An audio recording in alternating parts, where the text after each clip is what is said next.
Oke, bismillahirrahmanirrahim. Assalamualaikum warahmatullahi wabarakatuh. Alhamdulillahirabbil alamin wa bihi nasta'in ala umuri dunya waddin wa ala alihi wa sahbihi ajmain amma ba'du. Allahumma iyyaka na'budu wa iyyaka nasta'in. Allahumma lakal hamdu wa minkal farju wa ilaikal mustaka wa bika musta'an. Wala haula wala quwwata illa billahil aliyyil azim. Oke, pada video kali ini saya ingin membuat video untuk memenuhi tugas matkul strategi belajar mengajar yang diampu oleh dosen saya sendiri, yaitu Muhammad Hijrah M. Sawai MPD. Yang insya Allah pada kesempatan ini, pada video kali ini, saya akan membahas tentang keterampilan proses dalam pembelajaran. Mari kita simak video ini. Dalam keterampilan proses dalam pembelajaran, yang pertama ada pengertian, dilanjut ke proses pelaksanaan keterampilan, dan ketiga ada yang disebut dengan keunggulan dan kelemahan dalam keterampilan proses pembelajaran. Nah, kita terlebih dahulu pembahasan dulu, kita definisikan dulu, yaitu proses atau pengertian tentang proses pembelajaran, yang dimana proses keterampilan pembelajaran bisa diartikan keterampilan proses merupakan kemampuan siswa untuk mengelola atau memperoleh yang didapat dalam kegiatan belajar, atau KBM ya, memberikan kesempatan seluas-luasnya pada siswa untuk mengamati, menggolongkan, menafsirkan, dan meramaikan, menerapkan atau merencanakan penelitian, mengkomunikasikan hasil yang diperoleh oleh siswa. Jadi menurut pengertian tentang keterampilan proses dalam pembelajaran itu, kita harus tahu, khususnya seorang pendidik, yaitu untuk mendapatkan sebuah KBM, kita harus memperoleh apa yang kita ingin diajarkan kepada peserta didik. Adapun menurut para ahli, saya mengambil dari satu penemuan, yaitu dari Dimyati tahun 2000 halaman 138, mengatakan bahwa pendekatan keterampilan proses yaitu dimaksudkan untuk mengembangkan kemampuan yang dimiliki oleh siswa. Nah betul, jadi kita khususnya kita seorang pendidik harus tahu untuk mengembangkan seberapa dia mempunyai keterampilan, dan dalam berprosesnya juga kita harus membimbingnya supaya kita tahu akan kadar seberapa siswa itu mempunyai keterampilan, atau mulai dari segi bakatnya, dari segi karakternya, dari segi sifatnya. Nah itu kita harus tahu supaya dalam pengembangan, khususnya dalam keterampilan pembelajarannya, terawasi dan kita tahu seberapa dia mempunyai keterampilan yang begitu ada dalam diri siswanya. Nah itu yang selanjutnya, yaitu proses pelaksanaan keterampilan dalam pembelajaran. Mungkin di sini yang pertama ada tujuan dan lingkup kegiatan. Yang kedua, asas pelaksanaan kegiatan. Nah, dalam asas pelaksanaan kegiatan itu mempunyai beberapa cara atau beberapa metode. Itu yang pertama, yaitu kegiatan harus sesuai dan selalu berpegang pada tujuan kurikulum dan tujuan instruksional pengajaran. Kita selaku pendidik, khususnya di dunia pendidikan sekolah, kita harus tahu apa yang diberikan oleh kurikulum. Nah itu ya. Yang kedua, harus berpegang pada siswa.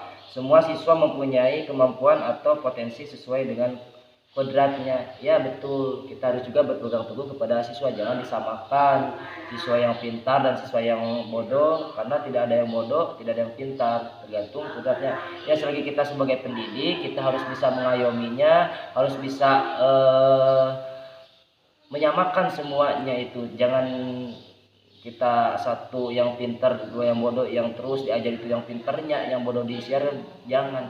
Terus ada yang bandel dan ada yang biasa, yang bandel dibiarkannya, nah itu akan membuat psikis seorang anak menjadi brutal. Ketika yang bandel kita disisihkan. Terus justru ketika kita jadi seorang pendidik, yang brutal itu kita harus rangkul. Nah di sanalah kita akan menjadi seorang pendidik yang benar-benar orang itu ketika anak siswa yang bandel itu bukannya takut kepada guru tapi dia dekat terhadap guru. Nah itu harus berpegang pada siswa. Terus siswa harus diberi kesempatan, dorongan dan penghargaan untuk mengungkapkan perasaan dan pikirannya. Nah itu di zaman sekarang itu ya, pendidikan dari Kurtilas, kurikulum 13. Siswa dituntut untuk aktif, untuk mengerjakan tugas dan menguatkan pikiran-pikirannya dengan mentalitasnya yang tinggi supaya dia terbentuk atas karakternya dan sifat mentalitasnya itu keluar pemahaman-pemahaman dan tidak monoton dalam pembelajaran. Terus sama pembahasan semua pembinaan harus didasarkan pada pengalaman belajar siswa. Ya, kita harus melihat seberapa kadar kemampuan itu siswa. Jadi jangan terlalu tinggi untuk perencanaan untuk mengajar terhadap siswa gitu ya. Kedua, perlu diupayakan agar pembinaan mengarah pada kemampuan siswa untuk memperoleh hasil kerja dan guru berpegang pada prinsip yang telah dianjurkan oleh sekolah. Nah itu dalam asas pelaksanaannya. Nah yang selanjutnya yaitu tentang keunggulan dan kelemahan pendekatan keterampilan dalam berproses. Nah, keunggulannya yang pertama, siswa terlibat langsung dalam objek yang sedang dipelajari sehingga mempermudah pemahaman siswa terhadap materi pembelajaran ya. Nah, siswa itu dilibatkan langsung dengan objek yang sedang dipelajari sehingga mempermudah pemahaman siswa terhadap materi pelajaran. Contoh gini, kita belajar tentang bab wudu ya. Nah, di samping kita jangan terlalu banyak materi, tapi yang pertama kita ajarkan dulu terlebih dahulu dengan praktikum, sambil dibelajarkan, sambil dikenalkan, sambil dikasih teori dan ilmunya. Nah, itu sebagai objeknya kita wudu. Oke, yang selanjutnya siswa menemukan sendiri konsep-konsep yang dipelajari, melatih siswa untuk berpikir lebih aktivis atau aktif ya. Nah itu dilatih dari sekarang seperti khususnya dalam dunia kependidikan perkuliahan itu, makanya ada yang disebut dengan presentasi, pembuatan makalah, mengelola dalam kaji dengan berbagai hal sumber-sumber yang lain. Nah itu dilatih oleh seorang pendidik itu kepada peserta didiknya untuk mencarkan pemikirannya dan membangun mentalitasnya supaya ada kenaikan, tidak monoton terhadap pemikiran-pemikiran yang ada dalam siswa.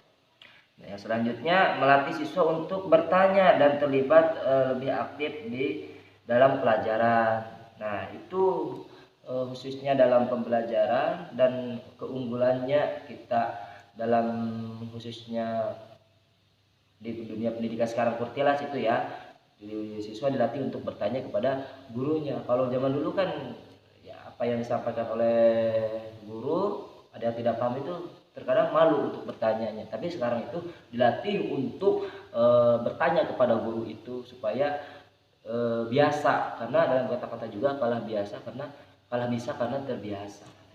Keunggulan ada kelemahan, yang dimana kelemahannya itu yang pertama menentukan banyak waktu sehingga sulit untuk dapat menyelesaikan bahan pengajaran yang ditetapkan dalam kurikulum. Nah kita planning banyak, bahkan waktunya banyak disiapin dan materi-materi juga banyak, tapi sehingga siswa itu sulit untuk menangkapnya. Bahkan terhadap siswa itu responnya untuk pembelajaran sulit gitu kan ya. Kok gini teh, ada yang guru teh terus menerangkan, tapi kepada siswa satu susah untuk menangkapnya siswa, keduanya ngantuk, ketiganya bosan apapun. Nah, itu sebenarnya PR buat seorang pendidik untuk bisa melaksanakan pengajaran dengan efektif sehingga siswa tidak merasa bosan, siswa merasa nyaman, tapi di atas kenyamanan itu ada yang diberikan pemahaman kepada seorang murid. Nah, yang kedua, memiliki fasilitas yang cukup baik dan lengkap sehingga tidak semua sekolah dapat menyediakannya. Nah, sekarang kita itu fasilitas diutamakan, sedangkan kuantitas gitu kan ya diberapakan gitu. Sebenarnya itu kualitas itu tergantung siswanya. Ketika sudah banyak siswa, insya Allah akan menyediakannya bertahap gitu, tapi kebanyakan sekarang terus ini, sehingga sekolah-sekolah lain itu untuk mencontohnya tidak menggapai dengan menyediakan alat-alat maupun dalam segi kurikulum yang ada dalam pendidikannya gitu. Nah, itu gimana cara mengatasi dalam kelemahan tersebut? Nah, dalam cara mengatasinya mungkin ada beberapa hal, yaitu pertama, guru harus maksimal dalam menggunakan waktu yang telah ditetapkan oleh kurikulum. Itu harus maksimal, guru harus maksimal dalam pembelajarannya maupun itu dari pengerjaannya, dari pembelajarannya, dan mengasih nilai terhadap murid-murid atau mengasih pengajaran terhadap murid-murid, mengasih ilmu atau materi kepada murid harus maksimal cara mengatasi dalam kelemahan tersebut.